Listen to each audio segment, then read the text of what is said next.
Baik, selamat pagi dan salam sejahtera untuk kita semua. Pada hari ini kita akan belajar kembali dengan tema bersikap kritis dan bertanggung jawab terhadap pengaruh media massa. Adapun tujuan pembelajaran dari materi ini adalah peserta didik mampu memahami ajaran Katolik tentang sikap kritis dan bertanggung jawab terhadap pengaruh media massa dan mampu bersyukur kepada Allah atas kemampuan bersikap kritis terhadap perkembangan media massa. Mari sebelum kita memulai kegiatan pembelajaran kita pada hari ini, kita awali dengan doa. Mari kita hening sejenak dalam Bapa dan Putra dan Roh Kudus. Amin. Allah yang Maha Bijaksana, Engkau telah menciptakan dan menata alam ini dengan kebijaksanaan yang tak terhingga. Kami mengucap syukur dan terima kasih kepadamu atas segala berkat yang telah Engkau limpahkan di dalam hidup kami hingga saat ini. Ya Tuhan, sebentar lagi kami akan melaksanakan proses belajar mengajar kami pada hari ini, yang mana pada hari ini kami akan membahas materi dengan tema bersikap kritis dan bertanggung jawab terhadap pengaruh media massa.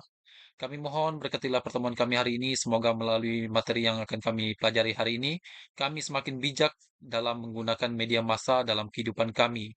Demi Kristus Tuhan dan pengantara kami yang hidup dan berkuasa kini dan sepanjang segala masa. Amin. Dalam Bapa dan Putra dan Roh Kudus. Amin. Oke, kita langsung saja mulai. Apa yang dimaksud dengan media massa? Media massa, menurut Kamus Besar Bahasa Indonesia atau KBBI, media massa adalah sarana dan saluran resmi sebagai alat komunikasi untuk menyebarkan berita dan pesan kepada masyarakat luas. Media adalah bentuk jamak dari medium yang berarti tengah atau perantara. Massa berasal dari bahasa Inggris yang yaitu mass yang berarti kelompok atau kumpulan. Jadi, media massa adalah sarana komunikasi massa di mana proses penyampaian pesan, gagasan, atau informasi kepada orang banyak atau publik dan secara serentak.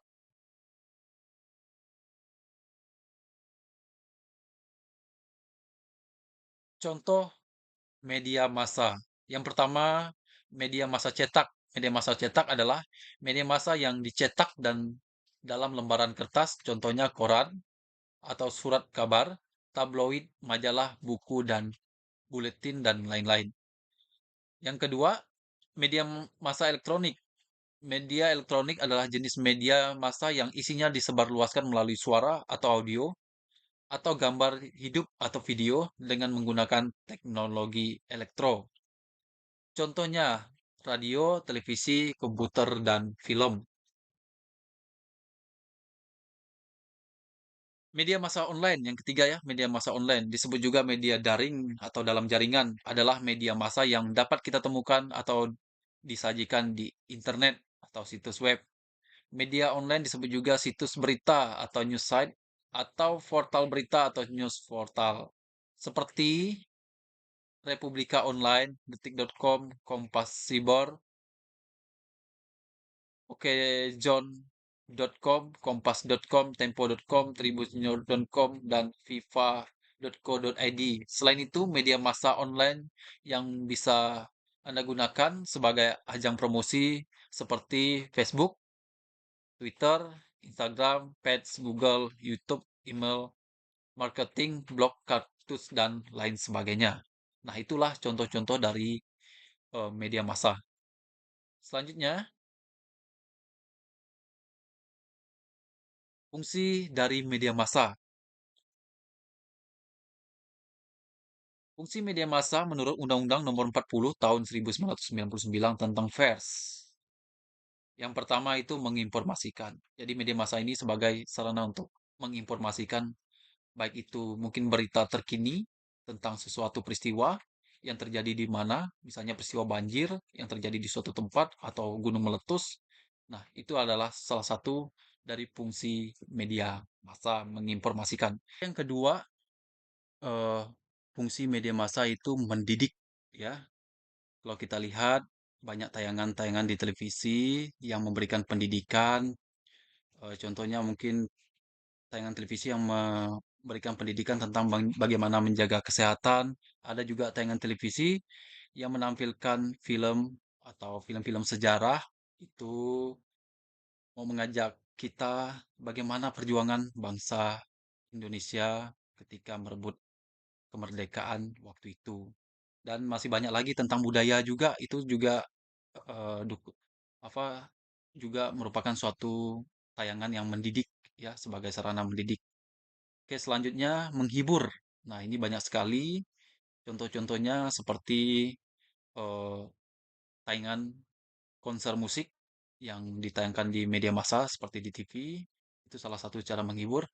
Film-film yang kita tonton di media massa, di TV ataupun di YouTube itu juga sarana sebagai media massa atau fungsi media massa sebagai menghibur ya. Dan masih banyak lagi ya kayak komedian, film-film itu semuanya fungsi media massa dari menghibur. Yang selanjutnya itu fungsi media massa sebagai pengawasan sosial atau pengawas perilaku publik dan para penguasa. Nah, kita melalui media sosial, kita bisa atau media massa, kita bisa mengawasi bagaimana kebijakan-kebijakan publik itu berjalan. Dan mungkin kalau ada kasus-kasus ya kita bisa mengawalnya begitu. Itulah fungsi dari media massa. Selanjutnya, lalu apa yang maksud dengan bersikap kritis? Nah, tadi kita telah mengenal apa tentang media massa, pengertian media massa. Kita lanjut ke dalam bersikap kritis. Bersikap kritis itu sendiri tidak berarti menolak mentah-mentah tentang media, melainkan kita mencoba menyaring dan mampu mempertanggungjawabkan apa yang kita pilih dan kita percaya. Sikap kritis berarti mampu mempertimbangkan baik buruk sesuatu hal, selektif dan mampu membuat skala prioritas sebelum kita mengambil suatu sikap. Dengan demikian, kita akan dapat menempatkan media massa pada tempat yang semestinya bagi perkembangan diri kita. Nah, dampak positif dan negatif dari media massa. Yang pertama, dampak positif sebagai tempat promosi. Yang kedua, media massa sebagai ajang memperbanyak teman, ya, melalui Facebook, Instagram, kita bisa berteman dengan siapa saja, ya. Sebagai tempat penyebaran informasi, ini sudah pasti. Yang selanjutnya sebagai sarana untuk mengembangkan keterampilan, ya. Selanjutnya mempermudah komunikasi ke berbagai belahan dunia, ya. Sarana untuk menambah wawasan atau pengetahuan. Ya, banyak sekali informasi di media massa yang bisa menjadikan sarana untuk menambah pengetahuan kita.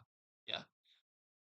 Yang selanjutnya untuk mencari referensi materi pembelajaran. Nah, ini bagi kita yang saat ini sedang belajar, mau belajar sesuatu di media massa, media itu di internet segala apa itu banyak sekali referensi materi pembelajaran ataupun di YouTube banyak sekali tutorial-tutorial yang baik yang bisa menjadikan referensi untuk mengembangkan kemampuan kita.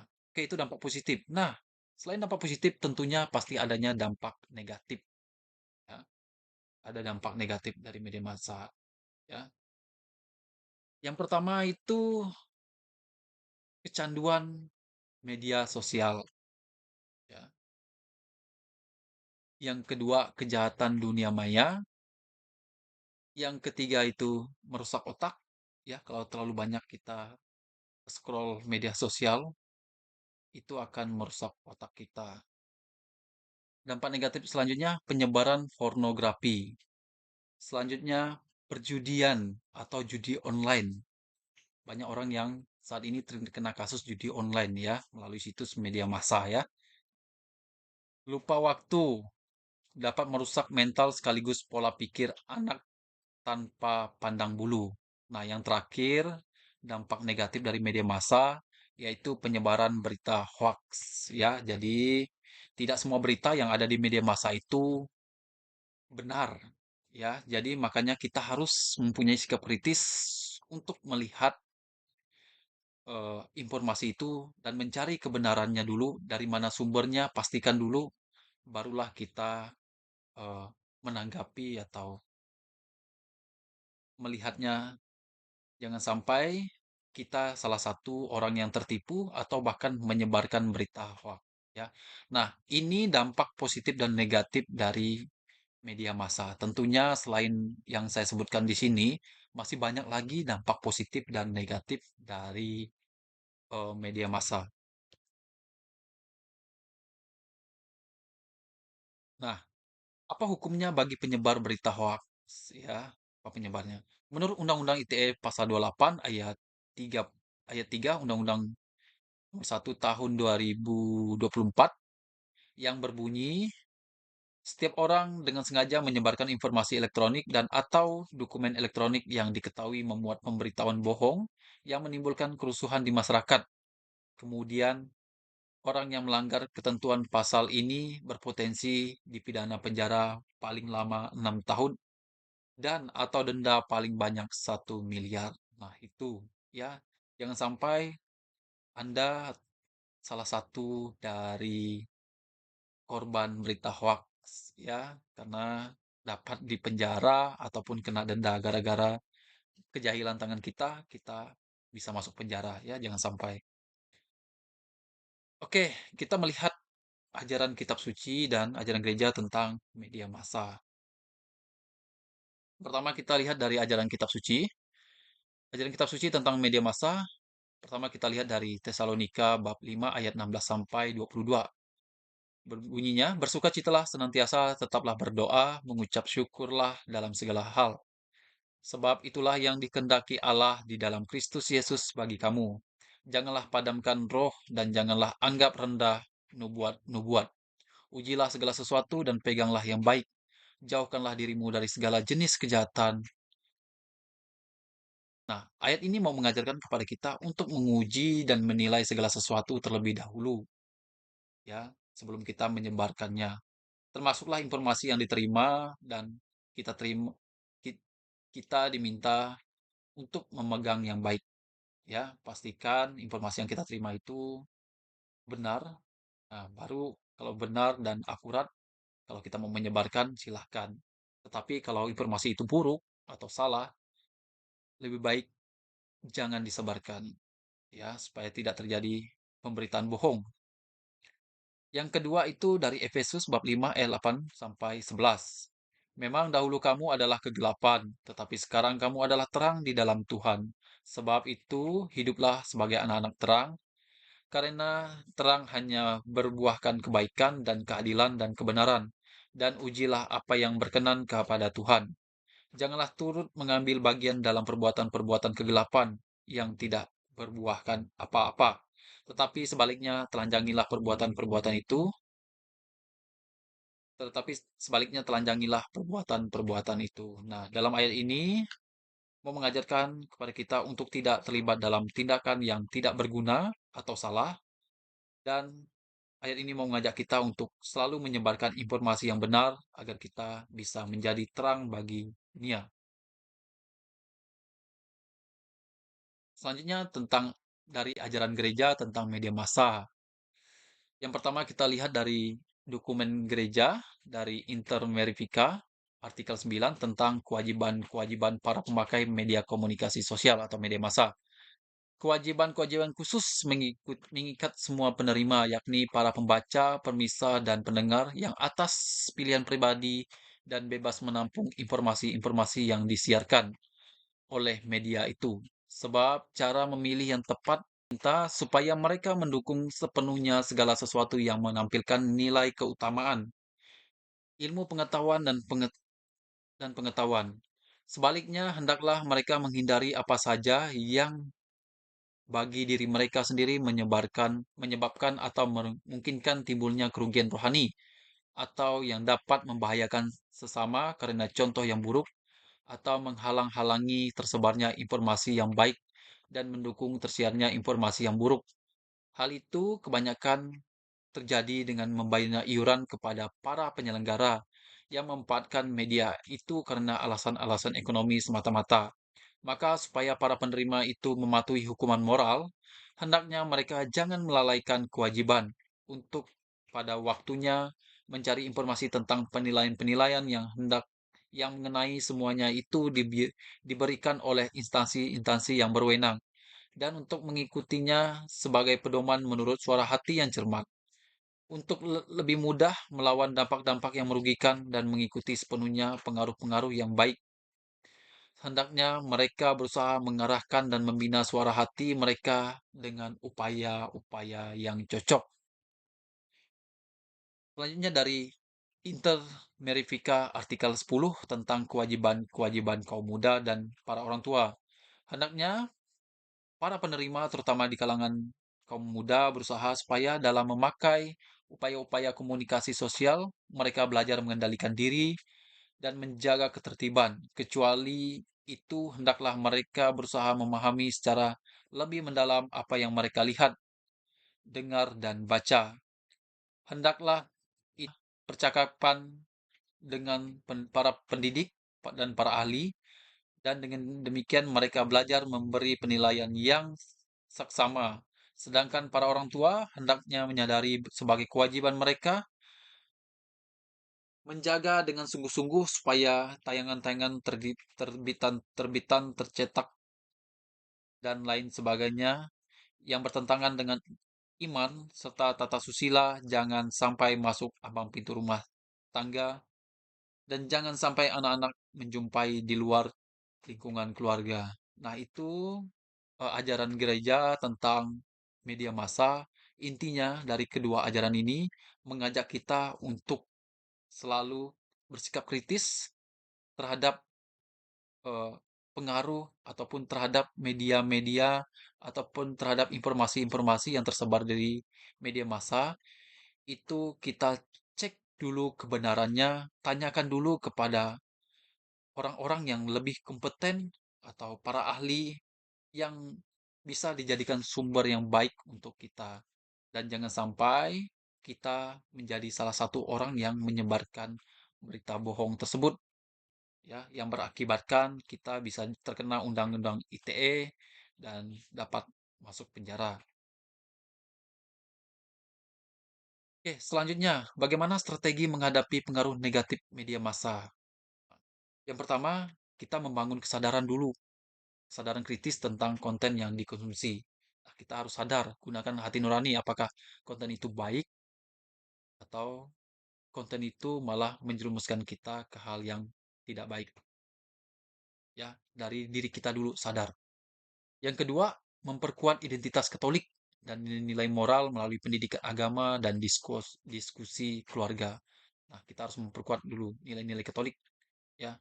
Ya caranya bisa saja dengan membaca atau mendengarkan renungan-renungan atau membaca-membaca tentang artikel Katolik atau dokumen Katolik itu lebih baik daripada kita membaca artikel yang mungkin kurang baik untuk dikonsumsi kita.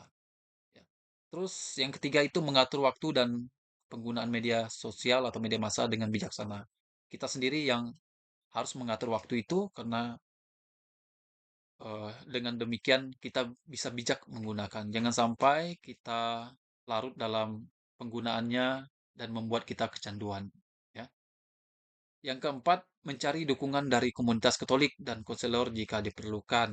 Nah, kalau bisa, ya kita untuk mengisi waktu luang, selain mungkin kita membaca atau menyaksikan video di media massa yang bernuansa Katolik, itu lebih baik kita juga mencari komunitas, ya, cari komunitas, sharinglah di komunitas itu, bagaimana menanggapi permasalahan-permasalahan, terutama mengenai media massa. Oke, selanjutnya kesimpulan dari materi kita pada hari ini, media massa yang ada saat ini merupakan bukti bahwa sebuah zaman semakin berkembang ke arah yang lebih maju. Akan berdampak positif apabila kita bisa bijak menggunakannya dan akan berdampak negatif apabila kita tidak mampu mengendalikannya. Mari bijak menggunakan media sosial atau media massa. Oke, demikian materi kita hari ini. Tetapi sebelum menutup pelajaran hari ini, saya akan memberikan tugas kepada kalian. Ini tugasnya tugas individu, nanti kalian silahkan kerjakan di rumah. Yang pertama, jelaskan arti dari media massa. Yang kedua, sebutkan contoh-contoh dan fungsi-fungsi dari media massa. Yang ketiga, sebutkan pengaruh positif dan pengaruh negatif dari media massa. Dan yang keempat, jelaskan bagaimana cara kalian membangun sikap kritis dari media massa. Nah, kalau bisa, tugas ini dikerjakan mencari contoh yang belum tadi saya sebutkan. Kalau bisa di luar contoh yang saya sebutkan, kan masih banyak lagi contoh-contoh atau fungsi dari media massa yang bisa kalian cari. Silahkan kalian mencari referensinya dari Google, bisa saja. Pokok dari media-media sosial itu kalian manfaatkan, tetapi silahkan juga dicek ya. Jangan hanya mencontek full, tetapi kalian harus bisa menyeleksinya. Apakah ini sesuai dengan pertanyaan atau apakah ini benar begitu ya. Jadi kita harus bisa bersikap kritis terhadap media massa yang ada. Jadi kita harus bijak menggunakan media massa yang ada. Oke, cukup sekian. Sampai bertemu di pelajaran selanjutnya. Mari sebelum kita mengakhiri pelajaran kita tutup dengan doa. Mari kita hening sejenak dalam nama Bapa dan Putra dan Roh Kudus. Amin. Allah yang Maha Bijaksana, kami bersyukur atas kesempatan yang telah Engkau berikan kepada kami untuk belajar tentang bagaimana bersikap kritis dan bertanggung jawab terhadap pengaruh media massa. Kami menyadari bahwa media memiliki peran besar dalam kehidupan kami sehari-hari dan bahwa kami harus bijaksana dalam menanggapinya. Tuhan, berikanlah kami hikmat dan kebijaksanaan untuk dapat memilah informasi yang benar dan bermanfaat. Bantulah kami untuk tidak mudah terpengaruh oleh informasi yang menyesatkan dan selalu mencari kebenaran dalam setiap hal yang kami terima. Demi Kristus Tuhan dan Juru Selamat kami. Amin. Dalam nama Bapa dan Putra dan Roh Kudus. Amin. Oke, terima kasih. Selamat pagi. Sampai berjumpa di temuan selanjutnya. Thank you.